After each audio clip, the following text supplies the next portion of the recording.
And special thanks to Brent Bolesky Yes. for setting this up. With us is RCMP Sergeant Tom Juby. Mr. Juby, welcome back to the Hagman Report. Hi, how are you? Fantastic. It's great to see you. It's great to have you back. And if memory serves me correctly, you're in Asia, right? Is that correct? In Canada. Oh, I'm sorry, Canada. Okay. Yeah. Okay. Not quite that far. Okay. No, you know what? Sorry, it was a neuron or a synapse short there up there. I know who you're thinking of, yeah. Okay. All right. Now, having said all of that, where do we start with respect to Swissair 111 and 911? You've got a resume that would that's really second to none. You're a true professional and a crime solver. On this very solemn day, yeah. And you spearheaded the investigation into the Swissair 111 incident, and how can we start? How can we begin to make sense of where we're at today with your background and your knowledge? Well, first of all, there's a lot of people up here that would argue that I didn't spearhead. I was the forensic investigator for the RCMP on Swissair 111. Okay. I wasn't the lead investigator, if that seems to be a term that gets thrown around. Lead investigator for the overall file was with the TSB, a fellow by the name of Vic Gurdon, and the RCMP's lead investigator was an Inspector Latham. But my task on the file from start to finish, I set up the morgue and worked in the morgue for the 2 months that it was open.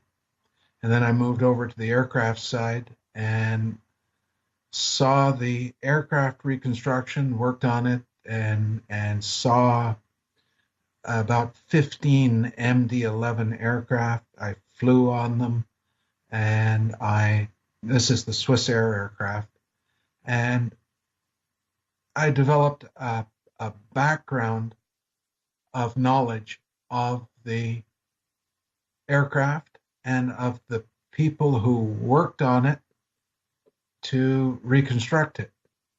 And I met a number of people and spoke with a number of people who knew a lot about airplanes and the materials that went into them. And basically, between speaking with and a number of those were U.S. people, Americans, who knew the plane inside out. And it of course, is made by Boeing or McDonnell Douglas, which is now part of Boeing. And it was an MD-11, right? MD-11 aircraft, okay, run by Swissair. All right. And by the way, this took place on 2 September 1998. So yes, pre 9/11. Okay, sir, go ahead. And it crashed just off of Halifax, Nova Scotia, killing all 229 people on board, more than 100 Americans on board. 100 passport carrying Americans and another, I think it was about 20 with dual passports, and American and otherwise. And the overall investigation took about 4 years because it was in 200 feet of water, and it was a difficult investigation.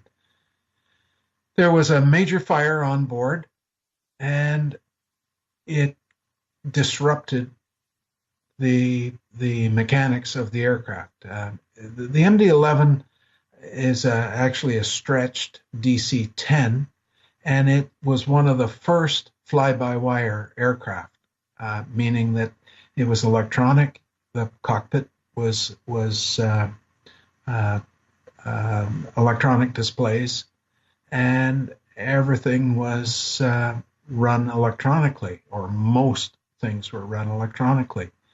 And the fire burnt off those wires to the point that most of the functions of the aircraft failed.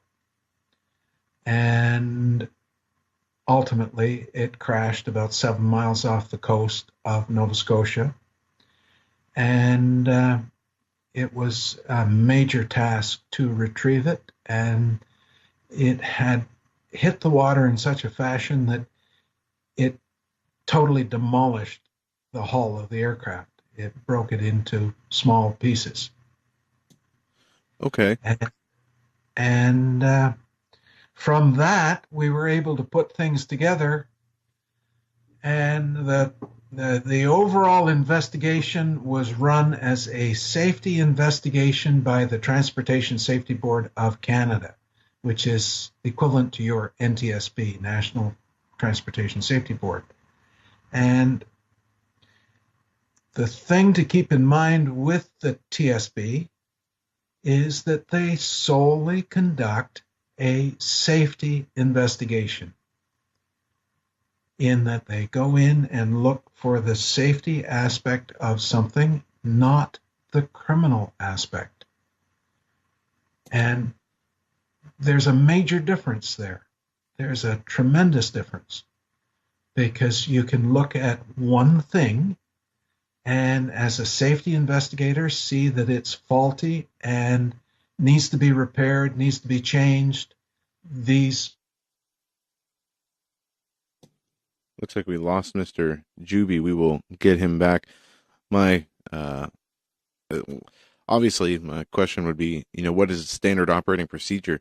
Do you limit the scope of investigation right off the bat by making it a safety operation, or do you let the investigators come back with their general findings and then determine? It's from interviewing Mr. Juby before. It's my understanding that you approach it as a crime scene, as you would a crime scene. And I think that's, and it's interesting because Swissair 111 and the events of 9/11 were not treated as criminal acts, and that's an important distinction. That's extremely important. Our guest had really conducted, well, he was a liaison with the FBI and other U.S. authorities during this time. And there was a lot of information that, how can I put this, that was, I'm going to say, rejected. And you heard Mr. Juby, as soon as he comes back here, okay, I guess we do have him back so he can finish his thought. I don't know what happened there, Doug. It just all of a sudden went off. Well, you know something, sir, we get a lot of that. I don't know what happened, but somebody just pulled the plug, Blame it on the hurricane, I guess. Yeah, sure. Well, we'll continue with your thoughts, because this is fascinating, and there are so many integral moving parts to these investigations. But as you said, though, this was not treated as a criminal investigation. This was a safety investigation, right? This is a safety investigation. Right. It's like you got a traffic accident on the road, and the highway people come along and look at the road and say the road is faulty, or somebody says the car is faulty. Well, what about the fact that the driver may have been drunk, or he was speeding, or what have you? And there's the criminal aspect of it. Well, the same with this crash. What caused the fire? And the Transportation Safety Board looked at it as a safety thing only, and determined that, not with any amount of proof, not with any proof that I was satisfied in when they told me, that it was a short-circuited wire. And I say that because without any proof, because we had proof to the other side, to the criminal aspect. We had done highly specialized scientific testing of the short-circuited wires. The fire had created a number of short circuits in the electrical system, and we tested those, and the doctor who did so found trace evidence of magnesium, iron and aluminum that in the amounts that he could not account for on the aircraft. And his explanation was that it's the trace evidence of an incendiary device. Exactly. In fact, Components thereof. Okay, go ahead. his very first report that he put out, he used the word sabotage in his report to describe the cause of the fire. This guy is a PhD. He had 20 years using the equipment. He had more knowledge in geology and chemicals, and I mean, my background is limited, but it's nothing compared to his. And some of the things that he told me that he did as a student with different chemicals and whatnot, I looked at him and said, "You got to be crazy." But that's like, it was like Play-Doh with him using different things, and it was fantastic to sit and talk to him and listen to him. And he explained all of these chemicals, and he said, "You realize what you had on that plane?" And I said, "Yeah, I think so, but you're going to tell me." He said, "You had a incendiary device."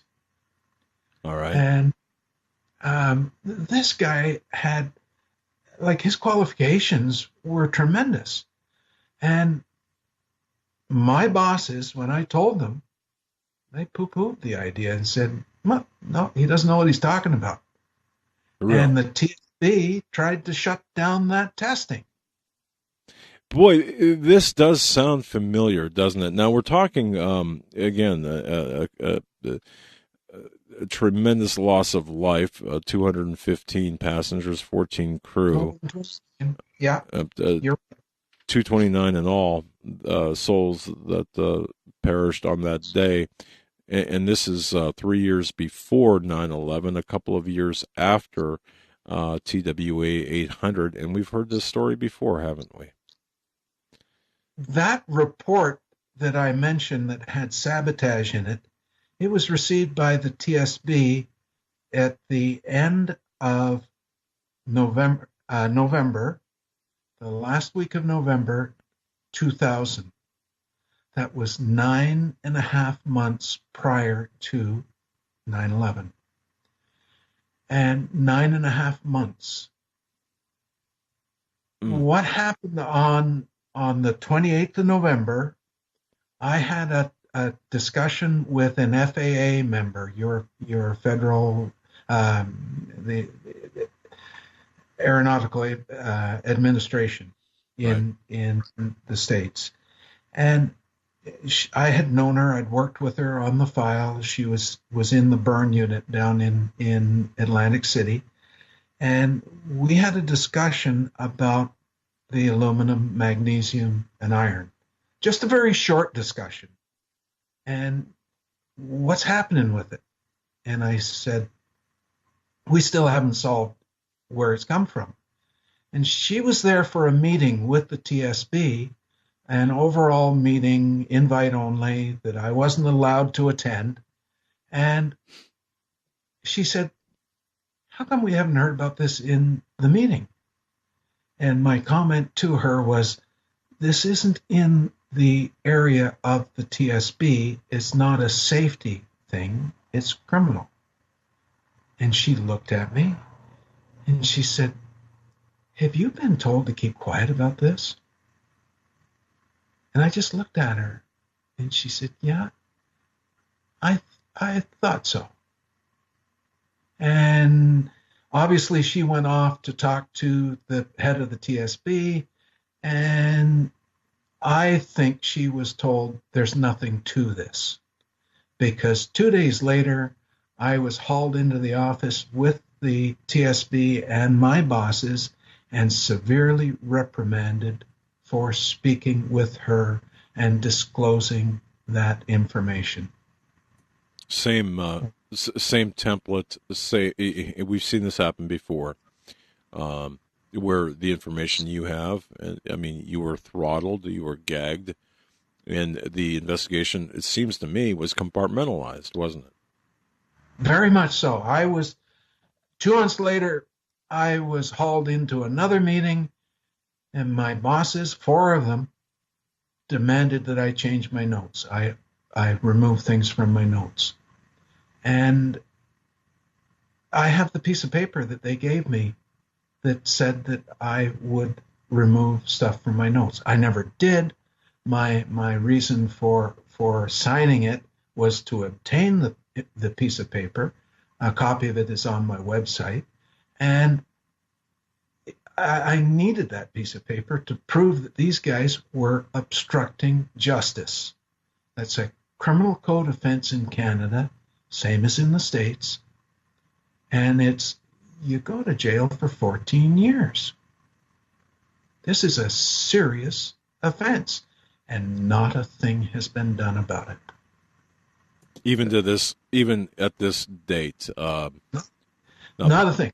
In fact, I was told by a very, very senior officer of the RCMP. I have it on paper, and it's again on my website. And it would have come out of the commissioner's office, which would be equivalent to the head of your FBI. Came out of his office that it was within the RCMP Act for the officer to tell me to change my notes. I searched the RCMP Act, and it is not there. But it looks good on paper, especially when it's given to the press. And, oh yeah, it's okay, not a problem. Well, it's a crime.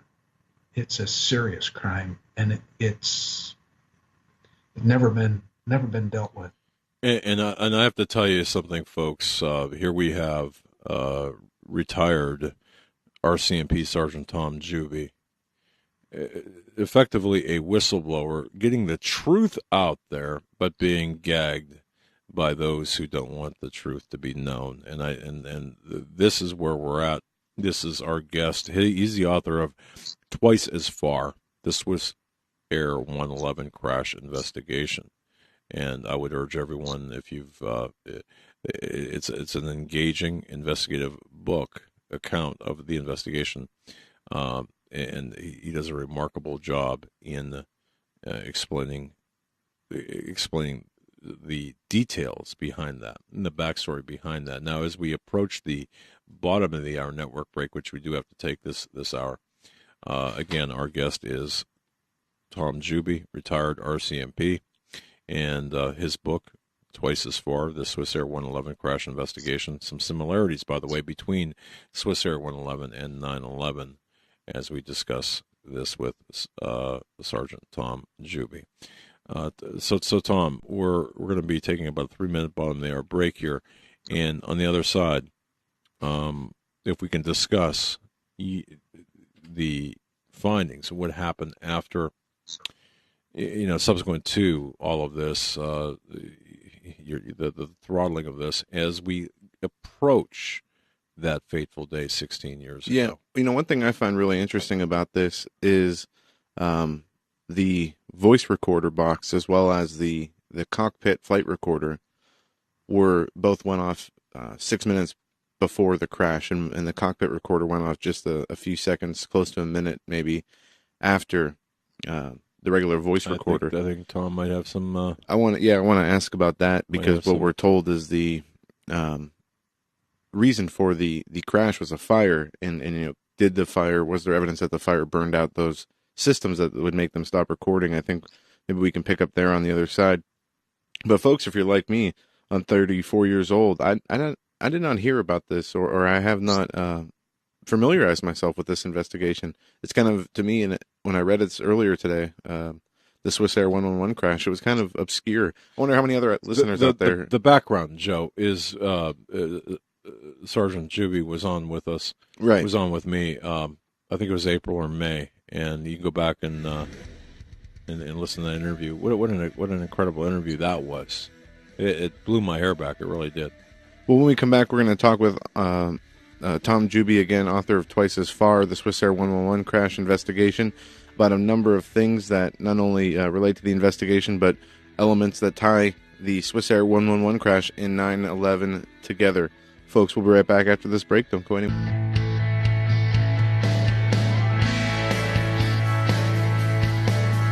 And welcome back, folks. Our guest is retired RCMP Sergeant Tom Juby. He was the chief forensic investigator of Swissair Flight 111. By the way, that happened in 1998, a couple of years after TWA 800, a number of years after Lockerbie, a couple of years after the first World Trade Center bombing.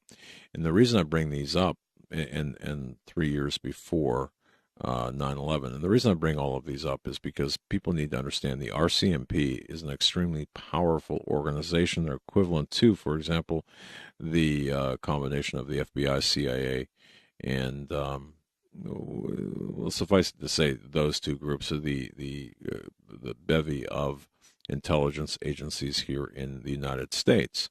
So we have with us a man who was an integral part of the RCMP, a very important member of the RCMP in terms of forensics. And it's important for people to understand as well that there was no investigation according to evidentiary procedure in a court of law on two of those events, at least two of those events that I mentioned. And it's also important for people to understand that RCMP had a presence at the World Trade Center bombing with the FBI as well. So it's in 93, that is. So we're going to be getting into that in a little bit, and well, much more with our guest Tom Juby, the author of Twice as Far, the Swissair 111 crash investigation, which I really recommend. And if you're watching this on YouTube, you can see it on the screen right there. It was published earlier this year, and it really is a fantastic book written by an investigator with impeccable credentials. Before we get back to Mr. Juby, I want to mention one thing. I'm going to kick it to Joe then. One thing I want to mention is, folks, if you have not done so already, go to HagmannReport.com.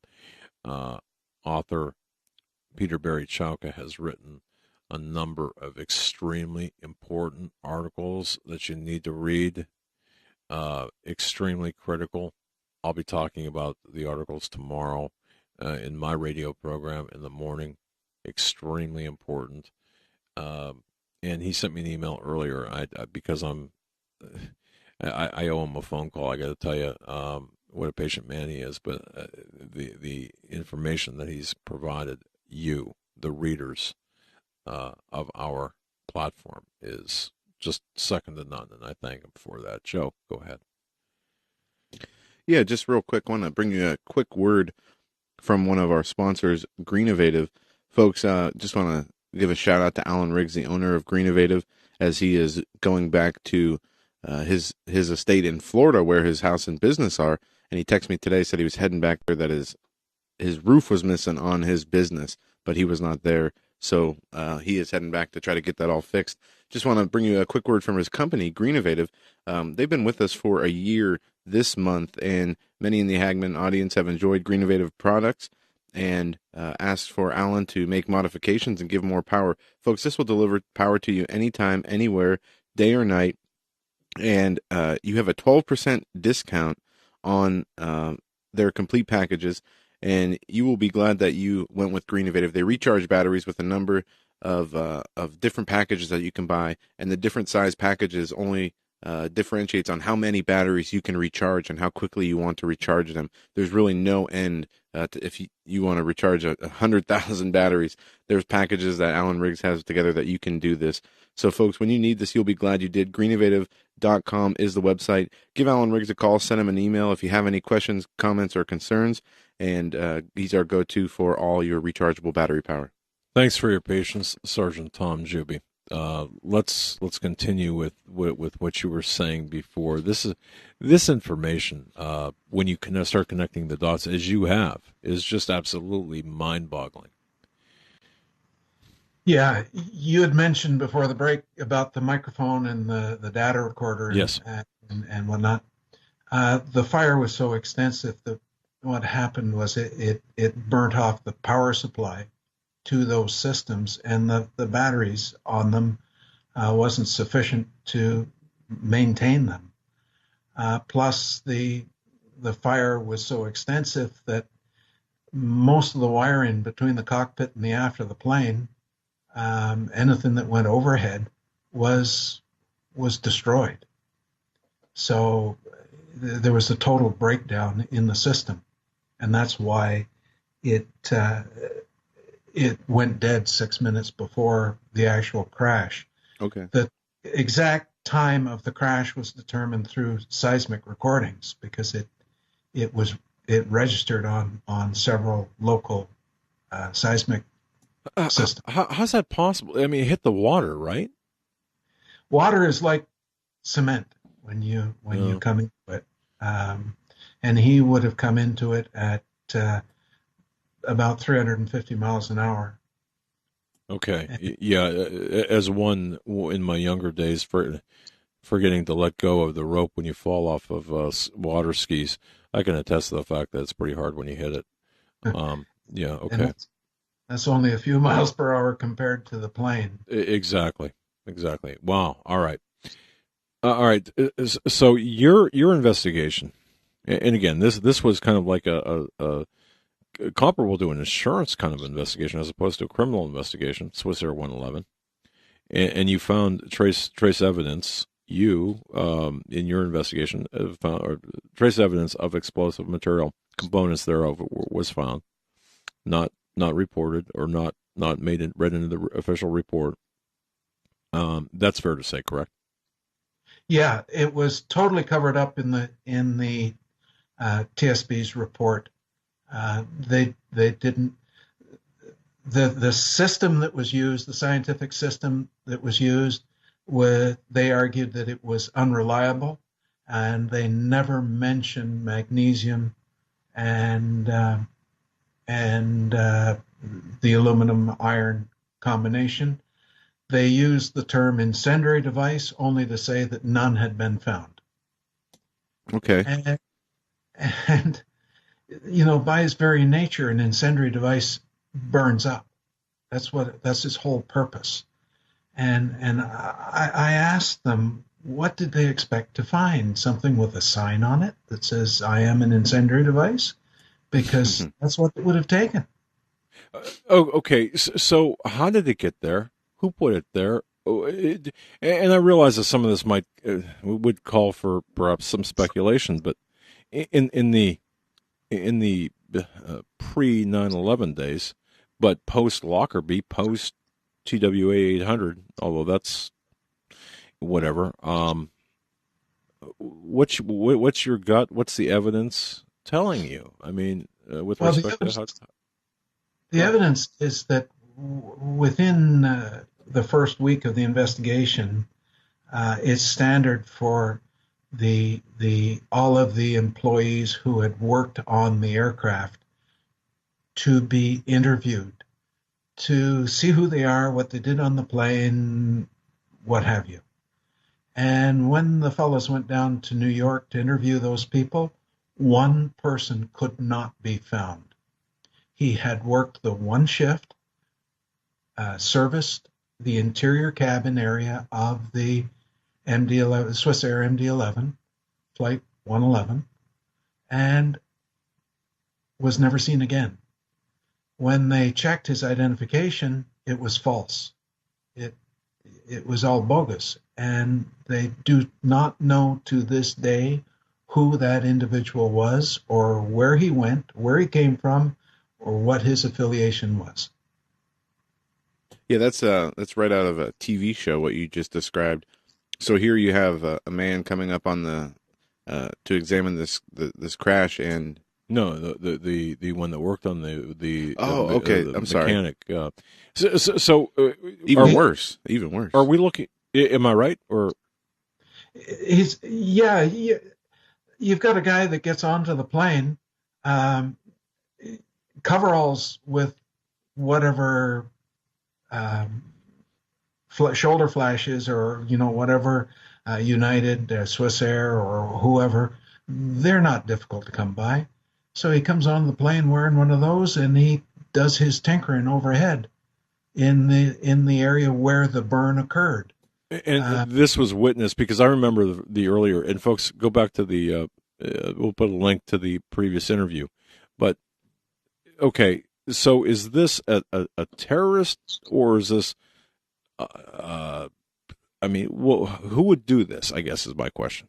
And have the ability to. Well, what happened when we learned of the trace evidence and the incendiary device? At about that time, one of the other investigators was he had been tasked with the idea that supposing there's a criminal involvement to this file, who could have done it?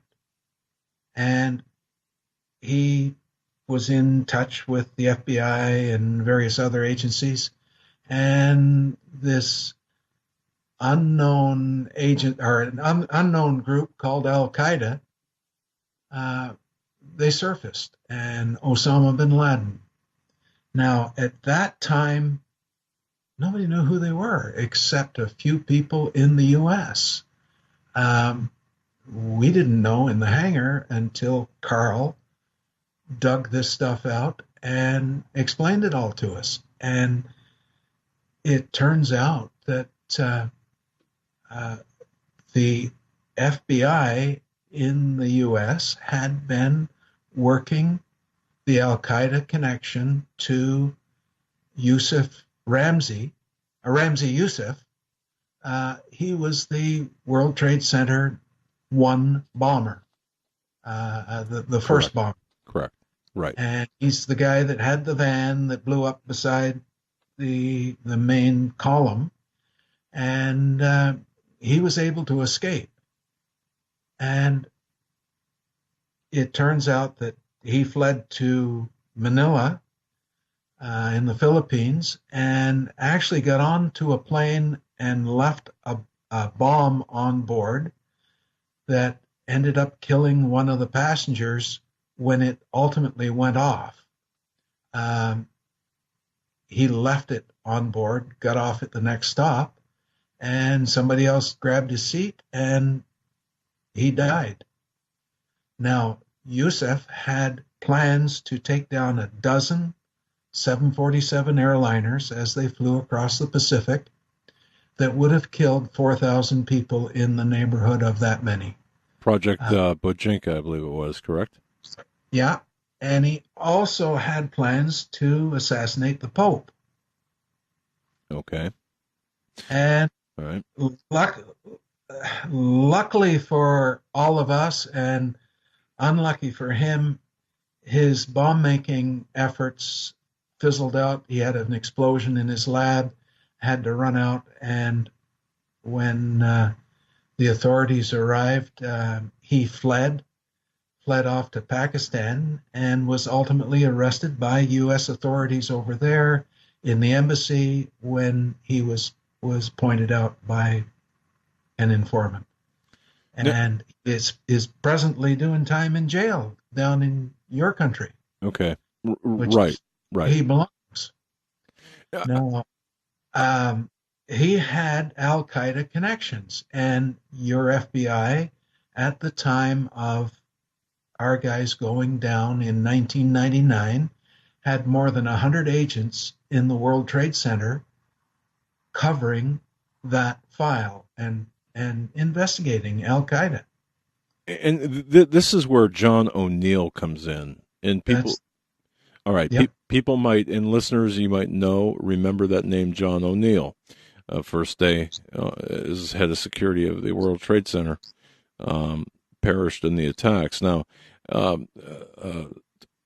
Sergeant, I personally believe, looking at the documentation from the first World Trade Center attack, or bombing, I should say, that killed 13 people, I believe. Looking at that and looking at the FBI's, and you'll have to forgive me. People will have to forgive me if this seems insulting to anyone. But when you look at the FBI's involvement in that that surveillance, that active participation surveillance of the first bombing of the World Trade Center, how that was handled, I've got a whole bunch of questions for those FBI agents that were taking orders from the top, I should say. And so I've got a whole lot of questions for the top. But having said all of that, that aside, let's talk about the meeting, your guys down at the World Trade Center, where you were going before I interrupted. Yeah, about 5 members, RCMP members, went down to meet with. Actually, the intent was for them to meet with the investigators for the Flight 800 investigation. Those guys were putting together the aircraft and investigating it, and our people wanted to meet with them to see what similarities there were. Somehow, things got rearranged by the inspector, and they met with O'Neill and his crew or some of his crew in the World Trade Center. There was intent to give description of the plane, description of the trace evidence that was found, of the incendiary device, the methods, and what have you. And it turns out of all of the members who attended, I should have been the guy giving that information, because I was the only RCMP member with that knowledge. When I asked why I wasn't going, I was told because I had traveled too much. I'd been to Zurich twice, I'd been to Ottawa a couple of times, I'd been to Seattle, and I had spent too much time traveling. That seems like a lame excuse to me, but yeah, you could have cashed in your frequent flyer miles. I'm joking, of course, but yeah, what a lame excuse that is. that was a very lame excuse, especially when you see the results of the meeting. Number one, I was told this member who had arranged the meeting, his name was Carl, and he told me that when they arrived in New York at the World Trade Center for the meeting, Latham and O'Neill had a pre-meeting for about half an hour where they together met alone and discussed various things. What was discussed only today only Latham knows, because O'Neill perished. And both Carl and I suspected that the whole idea of Al-Qaeda and the incendiary device was played down. O'Neill was probably told that we don't have that much, and really it's speculation, and there was a concerted effort to keep the whole thing low key. And when you read the final report that came out of that, one of the contributing factors for the major fire on board of the aircraft was dust balls. Dust balls. Dust Dust. balls. The ugly stepsister to dust bunnies. Dust bunnies. Right. All right. Yeah. And, I didn't see any on the 15 planes that I examined, but, there must have been a whole pile of them on Swissair 111. There wasn't. That was smoke and mirrors. And Tom, it's like what the Navy did today with the Government Accountability Office releasing some of their preliminary findings on the latest 2 U.S. naval crashes, saying that they had basically expired. They were not up to date on all their training missions. I think the USS John McCain had 6 out of 10 lapsed certifications, and they tried to blame this on as part of the reasons why we had these 2 naval accidents, which really they don't tie in together. Just like as you said, blaming dust bunnies. I want to ask you this: you said this was undertaken as a check for any safety violations and not a criminal investigation. Was any criminal investigation ever done by any agency into this? No. Oh, I correct that because a partial one was conducted in Switzerland. One of the victims' families lodged a complaint with the Swiss, and I believe it was the Swiss Federal Police. And they there was a news report over here, and it was commented on by our um, media relations person that the RCMP would cooperate fully with the Swiss police in any investigation that they wanted to conduct. At the very, very same time, I was in the hangar listening to the TSB members laugh at that whole concept. Oh, we don't cooperate with anybody, and we certainly aren't going to cooperate with a criminal investigation in Switzerland. And on the internet, you will find a speech, and it's in my website. You will find a speech given by the head of the TSB in which he basically states that they will not cooperate with a police investigation in any way. Tom, tell listeners and viewers your website, just so people have that. It's in our program description. It's www.twiceasfar.ca or swissair111.ca. And it's not the .com, it's .ca. I'm Canadian, and I can use the .ca because it's a Canadian site. There you go. And proud. I know a number of Canadian authorities, shall we say, or people involved in CSIS and other agencies up there. So I think a lot of the training that you folks go through is really high class. Now, all right. So we connecting the dots. Here we are, 16 years post 9/11. Where do we stand? If we pull the lens of time and in events backwards, and they're back a little bit so we can expose the landscape, where are we at today with whether it be from Lockerbie to the present day? What's going on? Well, I guess you have to look at it and wonder.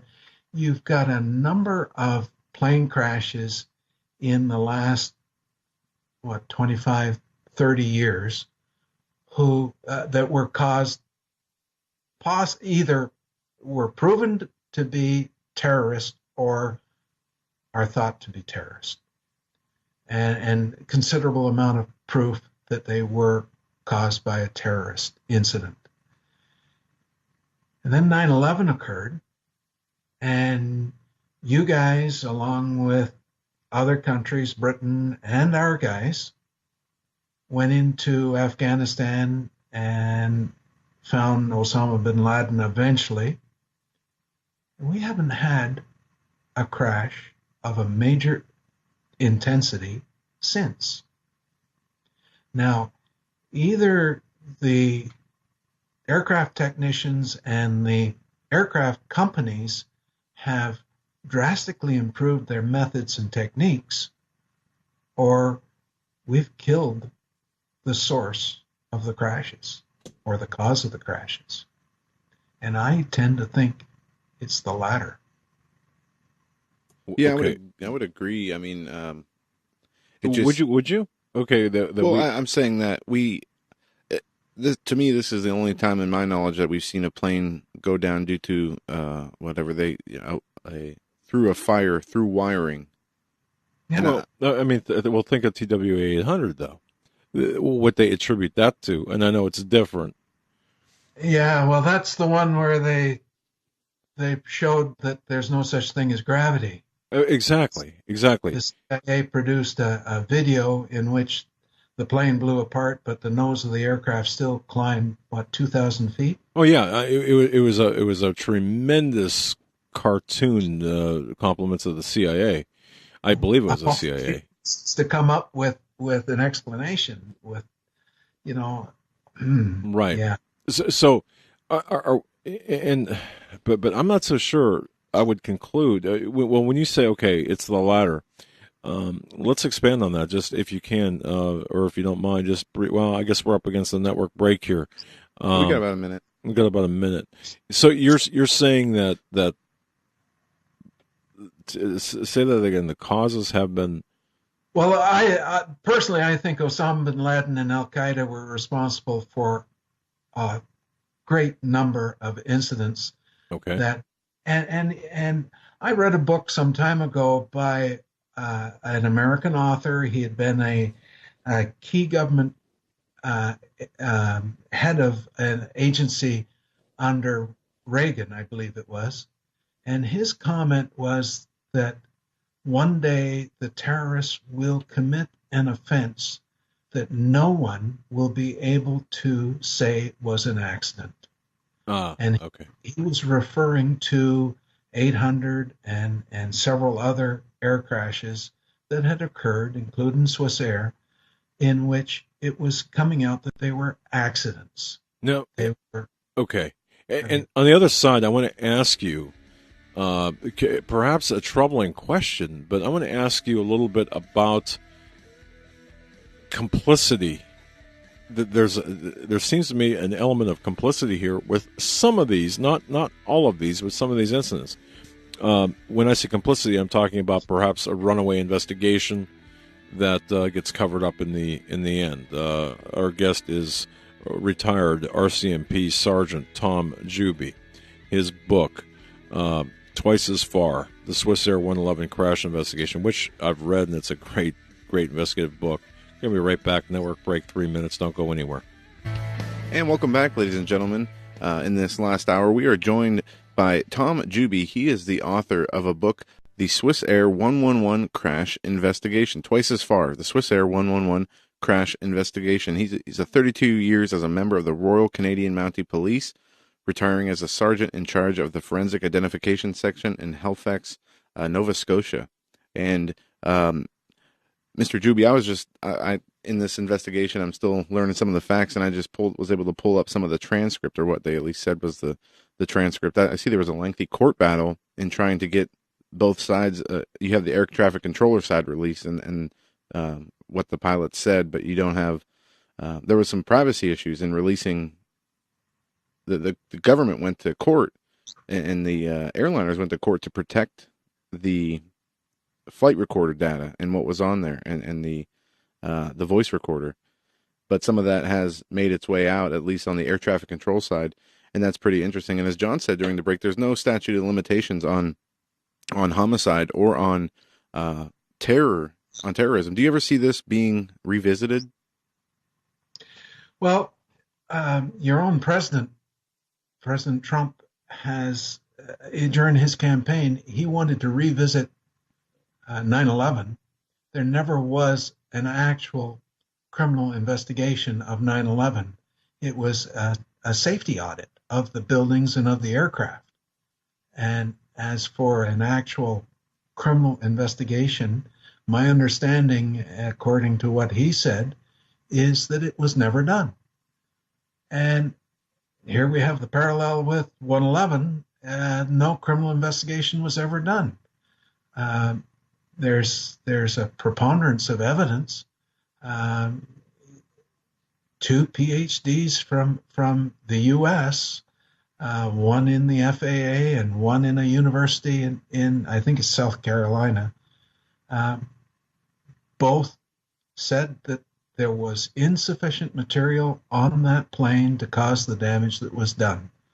So we have evidence of an incendiary device. Well, what's wrong with reopening and going at the whole thing? It's up to your president has already said that it should be done. Unfortunately, in this country, they don't want to reopen it. There's too much politics up here, and it's the same party, the Liberal Party, that's in power now, that was in power at the time of the crash. And I truly believe that there was political influence up here. Interesting. Wow. Okay. Go Go ahead. It came from the commissioner's office to within the RCMP. It came right out of the commissioner's office that the investigation would be handled by the FBI if there was one, and basically it was there's no money to conduct an investigation. Well, again, 229 people are murdered and you got no money? Really? Yeah. Give me a break. That's absolutely shameful. We don't have hurricanes up here because they wouldn't be able to afford to fix it. Good analogy. And just like in hurricanes, you get many volunteers who would come and help. And I imagine on an investigation, although even internally, you would probably get many volunteers, even if money was the issue. But money's not right. the issue. I mean, at the end of the day, one of my favorite television, I think my favorite television detective, and forgive me for even bringing this up, is Columbo. And the reason I mention that is because he was mine too. Really? Okay. I mean, you gotta love the guy. So understated, so unassuming, yet very to the point. He said, and I remember one of the episodes, and it always stuck with me.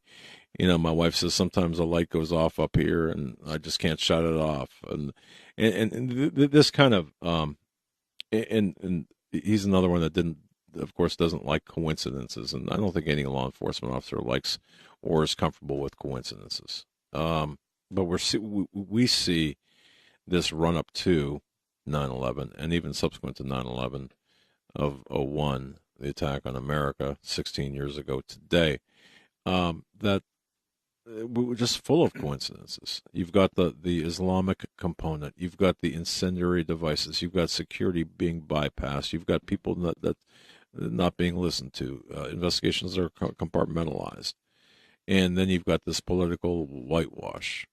Am I wrong in any of this, or?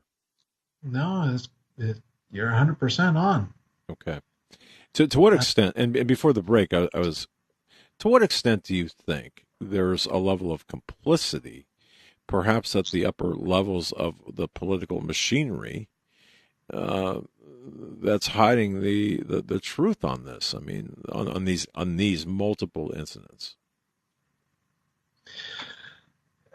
I don't know where it comes from. I don't know whether it's a case of that somebody realizes that it was so big, so potentially big, that they had to wait until something humongous occurred so that they could go after it in force. I don't know. You whack at the thing piecemeal, or do you wait until something big happens? I mean, look at the lead up to World War II. True. With your country, you were losing vessels off the Atlantic coast to the German submarines, left, right, and center.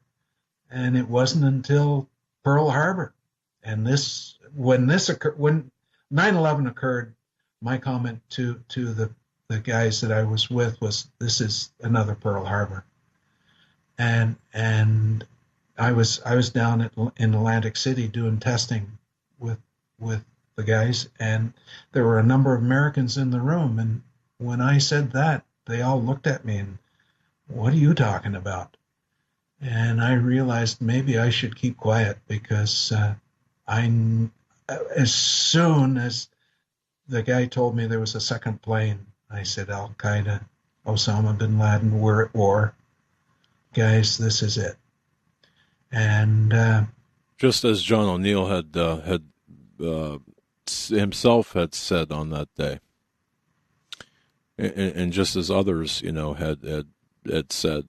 And I think that even among those who look, we have not been told the truth about 9/11 at all, but I don't think one can deny the involvement of the Islamic conspirators in this.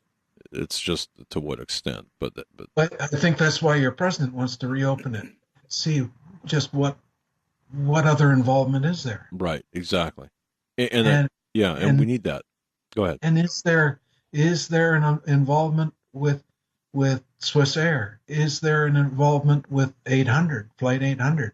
You've got 400 people who said they saw a rocket go up to that aircraft. Yes. One was a Vietnam pilot, a Navy pilot from Vietnam, who was in a commercial plane 10 miles behind. You know, we've had Jack Cashel talking about Flight 800 on in studio here, and I'm just amazed at the similarities that we have seen that you've brought into the table, and I really think one of these sessions, boy, if we could have you experts, investigative journalist Jack Cashel, that did the interviews with those witnesses, and you and others, it would just be a dynamic exchange of information. Let me ask you, I've got this written down here, to the extent you want to talk about this, or to the extent that this is relevant. The Privy Council. I'm not sure if that was John's writing or if you had put that in there. You want to discuss this, or? Yeah, in Canada, the Privy Council is a group of high-placed individuals, business people, politicians, what have you, who are appointed to the Privy Council, and they advise the Prime Minister's office on various things. Now, at one point during the investigation, after we had found the trace evidence of the incendiary device, and after I'd been told that we were not conducting a criminal investigation, I had been told that for the umpteenth time. I'd been in meeting after meeting in which I was told that I had to stop my criminal investigation because there was not one. All of a sudden, a guy shows up in the hangar and becomes quite chummy with me, and says that he is an RCMP inspector from Ottawa attached to the Privy Council. He advises the Privy Council on certain things. And I'm sitting there wondering, why are you here? Well, he says it's for best practices. But he's got a lot of questions about my criminal investigation. And all the while I'm wondering just what's going on here? Why are you asking these questions? You're an outsider, and even though you're in the force, you're not part of the investigation. When he left, within a month, the crackdown on me started. That's when I started getting major flack. So you believe he was placed there in order to learn what you were saying, where you were coming from, where you wanted to go with this, yeah, and to go report back. I've got two brothers that had been in the force, and he came across saying that he knew my older brother had worked with him, and he was chummy and whatnot, and come on, let's go to lunch and whatnot. And so he's sounding me out. And then a couple of weeks later, I'm talking to my brother, and who's that guy? He doesn't know him. And then the meetings start, in which I am really told to back off. And they demand a copy of my notes. And then ultimately comes you will change your notes. Okay. They have that power? I mean, you will change your notes? That's illegal. Yeah, of course. They don't have that power. But what is strange is they thought they did. Okay. And Yeah. that to me, it's not just that they thought they did, they thought they were protected in demanding that I do it. It's as if they had immunity. So, And they have had immunity so far. man, okay. Yeah, And it's I've I have submitted stuff to the RCMP and to politicians up here for years, and everything that comes back is no, those guys were correct in doing what they did, or it's in the RCMP Act that they can do it, or we're not going to reopen this because the TSB found the cause of the fire. right. And that's our story, and we're sticking to it. So stick Yes, it in your sir. ear. Yes, sir. That's right. Never mind the truth. Never mind the truth. Full speed ahead. All right. We've only got about I don't know, just about 5 minutes before we got to cut you loose. Um, your closing thoughts again on this 16th year after the worst attacks uh, on American mainland ever. Um, your thoughts 16 years after the fact. Where are we going to see? I mean, where are we now? Are we any better off? Are we worse? What do you see in the future? What do you see? Well, you have the floor. Well, in Canada, the I I see what's occurring with the RCMP and things up here, and it's it's not a wonderful thing. I don't have great hope for the future. I look at what's happening in the States, in your country, with some of the things that are going on, the bickering and going on between different agencies, and the what appears to be the stabbing in the back of certainly very prominent individuals. What's going on? Why why is there such an undermining of the judicial authority and what is justice? In this country, it's, you know, we'd rather do a safety investigation than a criminal investigation. Um, we'd sooner go to the expense of building a tank to be able to drive down the road safely, knowing full well that if we all drove tanks down the road, somebody would still be killed in accidents because tanks run into one another and kill people. And you know, that's kind of a poor example, but why not go after the criminal aspect of these major organizations that are doing these things to us? Are we that powerless? I mean, when I say we, I'm including Canada in this as well as the United States. Are we that? Have we been that infiltrated? Have we been that taken over by the criminal elements of even our own intelligence agencies or members of our government? Have we already succumbed to that infestation of seditious activity? It sure gives that impression. I tell you, and I'm looking at it from a number of years of experience, and I don't like what I see. Well, from your Canadian perspective,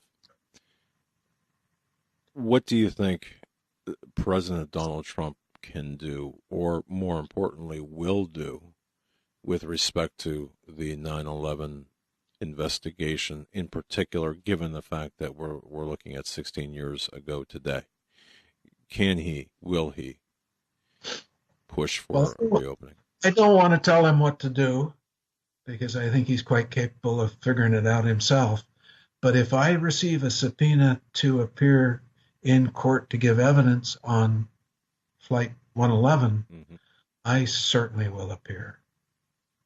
And by extension, yeah, we can. I think people can. I think that all of, like, Swiss Air was a lead up I agree. to 911, and even 800 was a lead up.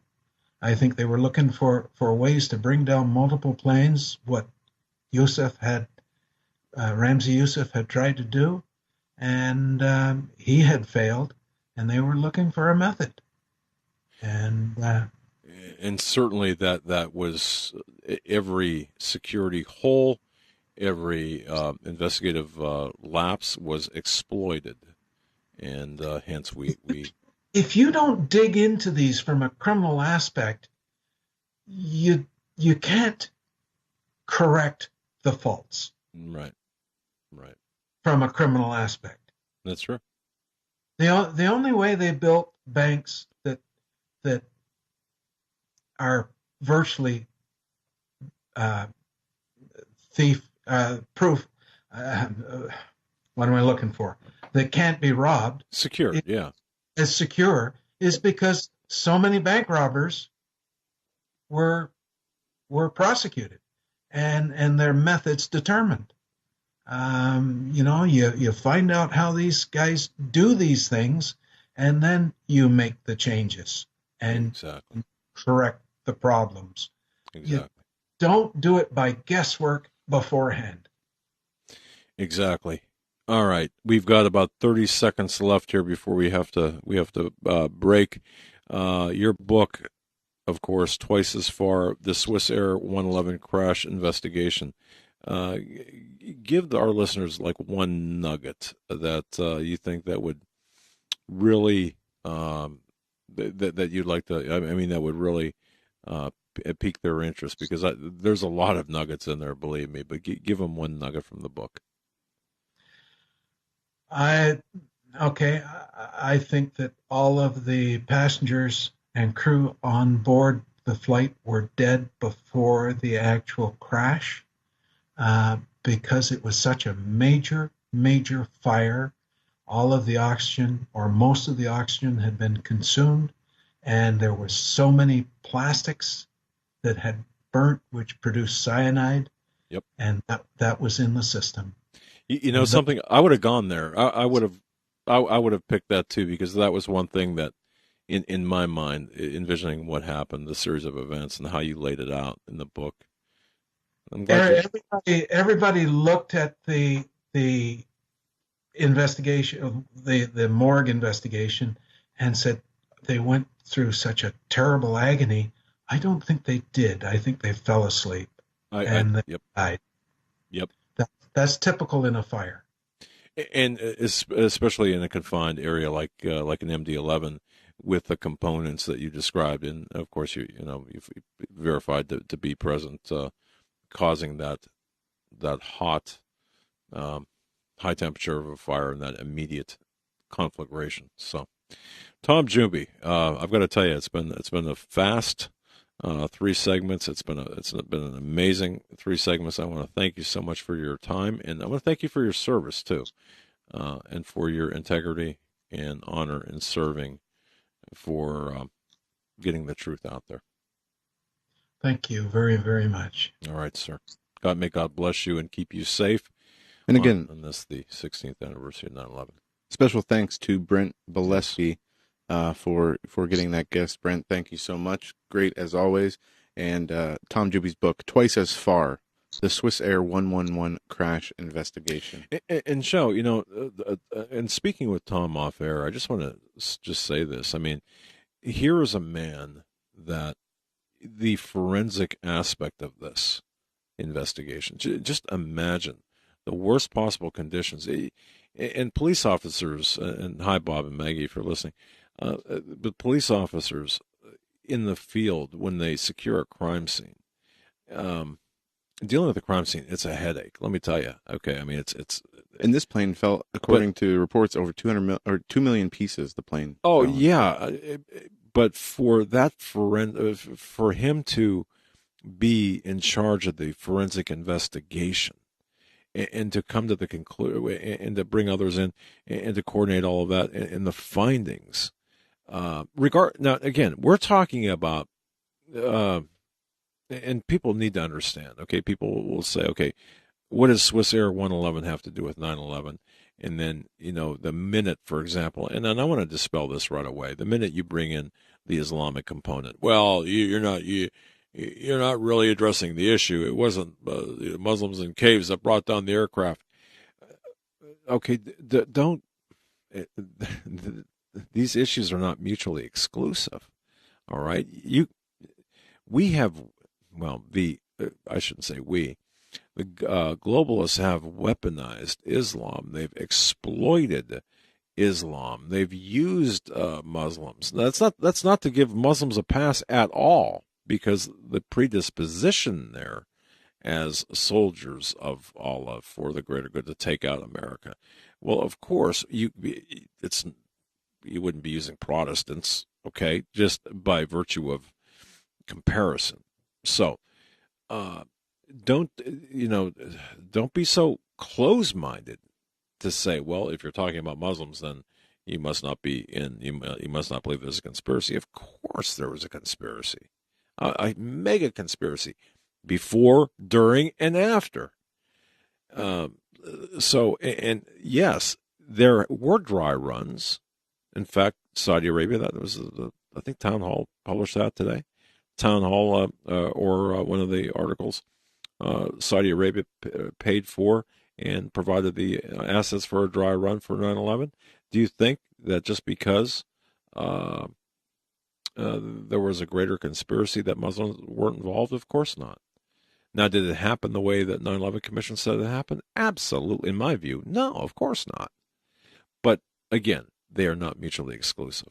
But when you bring professionals on, like Tom Juby, from a forensic point of view, talking about Swissair Flight 111, and then you overlap that with the 9/11, situation, and even other incidents in between, then you can see a pattern, and from that pattern you can develop, of course, and really isolate the playbook, the players, and essentially the bottom line, the magnitude of the conspiracy. That's just my view.